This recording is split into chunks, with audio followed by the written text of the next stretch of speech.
Akkam jirtan hordoftoota keenya FIB irraa oduu sa'aatii kanaa isinitti himna. Oduu sa'aatii kanaa kan isin biraan ga'u anuu Dimuusaatiin. Yuunivarsiitiin Finfinneedhaa afaan Swahilii barsiisuudhaaf deemsa jalqabuun dhaga'ame. Yuunivarsiitiin Finfinnee afaan biyyoota Afrikaa hedduu keessatti haalaan dubbatamu, keessaafuu ammoo Taanzaaniyaa fi Keeniyaa keessatti bal'inaan dubbatamuun beekamu afaan Swahiliidhaa barsiisuu eegaluudhaaf Yuunivarsiitii Daarussalaam kan biyya Taanzaaniyaa wajjin waliigaltee mallatteessuun isaa dhaga'ame kan jiru yoo ta'u, hojii afaan Swahilii barsiisuuf jalqabame kana kan qindeessu ammoo Yuunivarsiitii Daarussalaam jedhameeti jira.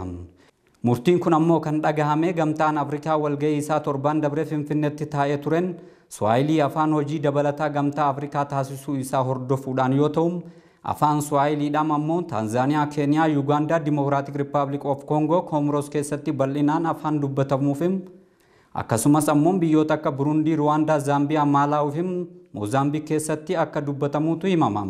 UNESCO ammoo bara dabre adoolessi torba waggaadhaan guyyaa afaan Swahilii ta'e akka kabajamu murteessuun isaanii yaadatama. Waldaan Abukaattota Oromiyaadhaa qindeessummaa biiroo abbaa alangaa Oromiyaatiin lammiilee godina Baalee Bahaatii fi Booranatti hongeedhaan miidhamaniif birrii miliyoona 2 akka walitti sassaabuudhaan deeggarsa midhaan nyaataa kumtaala 700 taasisuun dhaga'ame. Waldichi mata duree lammiif dhaqqaba jedhuun lammiilee sababa hanqina roobaatiin hongeef saaxilaman qabeenya beekumsaa fi humna qabnuun uummata keenya rakkoo keessaa baasuuf dirqama keenya jechuun marsaa duraatiif deeggarsa kana kan taasisan yoo ta'u, gara fuula durattis hanga uummanni dandamatutti kan itti fufan ta'u pirezidaantiin Waldaa Abukaattota Oromiyaa Dr. Dajanee Girmaa ibsaniiti jiru.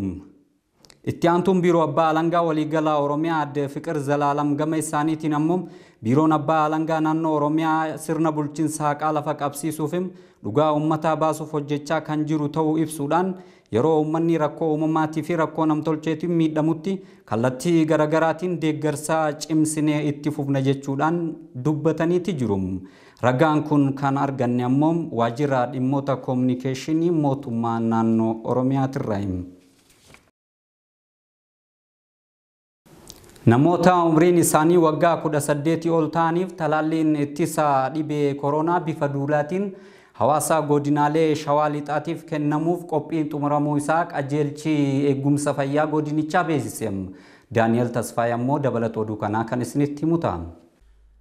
Namoota umriin isaanii waggaa 18 ol ta'aniif talaalliin ittisaa COVID-19 duulaan hawaasa aanaalee godina Shawaa Lixaatiif kennuuf qophii xumuruu qajeelchi eegumsa fayyaa godinichaa beeksisee jira. Talaalli ittisaa COVID-19 kennamuu kana milkeessuuf ogeeyyii fayyaa aanaalee 167 fi geggeessitoota manneen hojii mootummaa godinichaatiif leenjiin kennameera.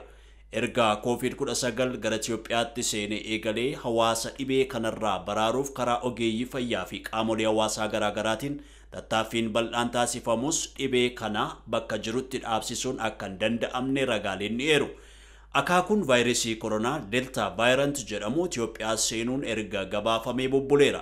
Sababni lakkoofsi namoota dhukkubsataniif du'anii dabalaa jiruuf tokko akaakun haaraan kun babal'achuus haa ta'u akka noollee ogeeyyiin fayyaa ni akeeku. Rakkoo kana furuuf talaalli ittisaa COVID-19 murteessaa ta'uu kan dubbatan qajeelcha fayyaa godina Shawaa Lixaatti qindeessituun talaalliiwwanii aadde Galaanee Nagaasaa talaalli ittisaa COVID-19 marsaa lammaffaa kennamuun godinichatti namoonni miliyoona 1 ol kan talaalli argatan ta'uu himu.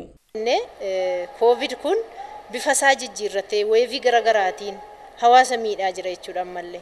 Talaalli kana hamma yeroo ammaa kana akka guutuu biyyaatti uummata jiru keessaa 53% akka hojjetamu karoorfameetu jira jechuudha. Ispeeshaalii waggaa kana keessatti 53% immoo gara godina keenyaatti yeroo finnu uummata qabnurraa uummata miliyoona 1.5 nurraa eegama jechuudha. Talaalli kana biraan ga'uudhaaf hamma marsaa tokkoffaa guraandhala 7 irraa kaasee akka godina keenyaatti gara uummata 400,000 talaalli kana biraan ga'uuf jirra. Talaalli kanaaf namni fudhachuu qabu nama kamidha yoo jenne uummata jiru keessaa yeroo ammaa kana Johnson and Johnson kan jedhamudha kan godina keenyaaf kenname. Talaalliin kun immoo nama waggaa 18 ol kan ta'e hundaafidha jechuudha kan kennamu.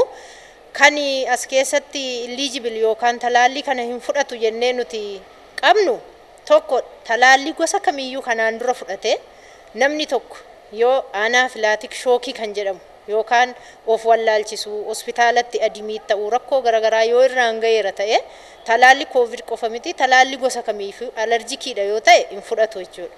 Odeeffannoowwan sobaa dhimma talaallii kanarratti hawaasa burjaajessuuf odeeffaman dabalatee dhimmi haala nageenyaa godina Shawaa Lixaa aanaalee tokko tokko keessatti mul'ataa jiru. Talaalli ittisaa COVID-19 milkeessuu irratti hudhaaleen jiraachuu kan dubbatan qajeelcha fayyaa godina Shawaa Lixaatti qindeessaan sagantaa barnootaa fi kominikeeshinii fayyaa obbo Mokonnin Kumaa rakkoolee kana furuuf tumsi hawaasa bal'aa murteessaa ta'uu dhaamanii jiru. Ruumerii kana jechaadha. False rumor yookiin yaada sobaan jiru kanatu hawaasa burjaajessaa akka inni fudhanne godha. Qofaadhuma jedheetoo waan yaaduuf namni sirriitti of eeggannoon illee baay'ee hir'uu waan ta'eef of eeggannoon immoo hir'uu yoo ta'u tatamsa inni isaa dabalaatii adeema jechaadha. Tatamsa inni isaa yeroo itti dabalu keeziin kun immoo namoota baay'ee akka qabu taasisaatii adeema waan ta'eef baay'een isaanii akka qabamanidha jechaadha. Gabaasni kan waajjira kominikeeshinii godina Shawaa Lixaati. Hambaaleen durii qabeenyummaan isaanii Itoophiyaa ta'e hedduun isaanii gama intarneetaatiin gatii rakishaan gurguramaa jiraachuun dhaga'ameeti jira. Taganyee Daqaa dabalata gabaasa kanaa kan isinitti himu ta'a. Hambaaleen durii Itoophiyaa hedduun gatii rakasaan karaa intarneetii gurguramuuf dhiyaachuun dhaga'amee jira. Meeshaaleen hambaa durii qabeenyaa Itoophiyaa ta'an hedduun gabaa karaa intarneetii raawwatamu irratti gatii rakasaan gurguramuuf dhiyaachaa jiraachuu isaaniiti kan himame. Hambaaleen Itoophiyaa keessaa hatamuun isaanii himamuu kanneen yeroo dhiyoo asii dhaabbilee karaa intarneetii gurgurtaa fi bittaa geggeessan irratti gatii rakasaan dhiyaachuu miidiyaaleen gabaasaa jiru. Hambaalee kanneen keessaa hedduun isaanii dhaabbata gama intarneetiin gurgurtaa raawwatu eBay irratti dhiyaataniirus jedhamee jira. Hambaaleen kunneen tasuma kaanii haala hin eegamneen gabaatti dhiyaachuun isaanii tarii yeroo waraana Tigraay kanneen naannicha keessa saamicha raawwatan ta'uu hin hafuu jechuun shakkiin uumamaa jira. Waraana kaaba Itoophiyaa hordofee manneen tokko tokko haleelamuu isaanii kanaan dura gabaafamaa turuun isaas ni yaadatama.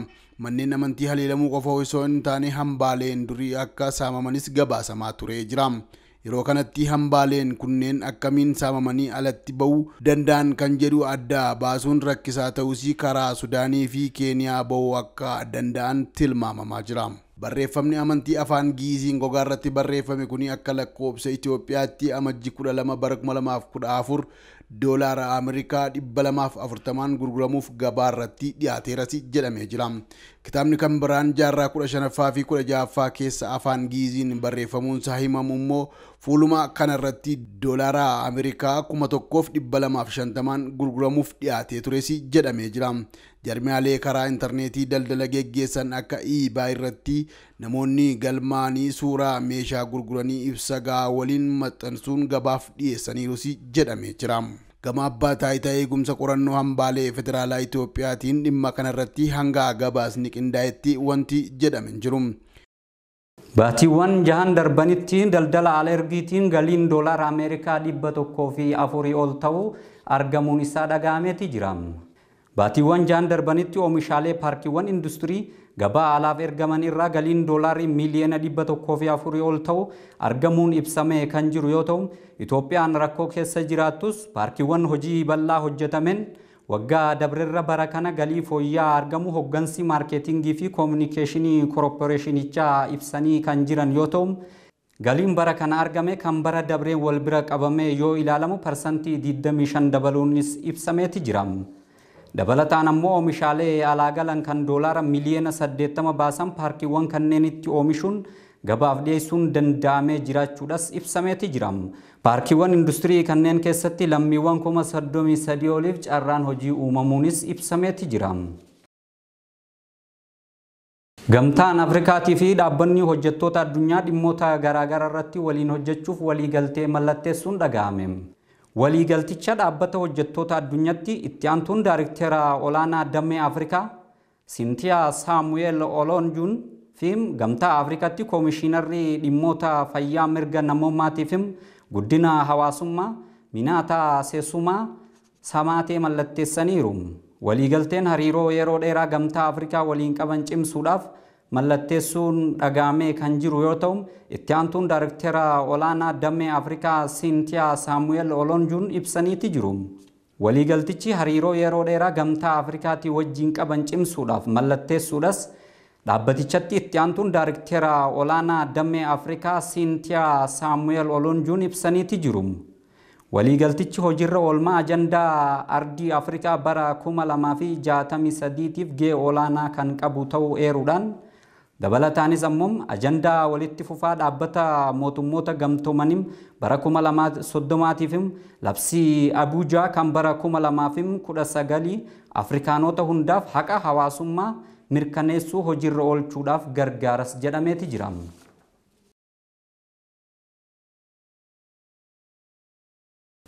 Egaan hordoftoota keenya oduun isin biraan gahaa turre kanumaan goolabameeti jira. An oduu kana kan isin biraan gahaa ture ammoo Uudii Muusaatii qophiileen FIB afaan ammoo itti fufu turtii gaarii qabaadhaa isiniin jenna.